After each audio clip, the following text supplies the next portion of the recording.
Te simți secată de energie? Salut, sunt Ionuța.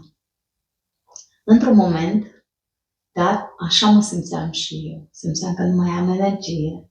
Nu mă puteam bucura de nimic. Și atunci îmi trebuia energie și eram epuizată, complet. Mă simțeam goală.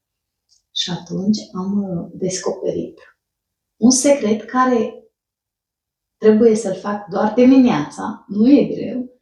Și atunci am început cu pași mici, nu am tras de mine, dar cu pași mici și înceți am realizat că pot să schimb totul.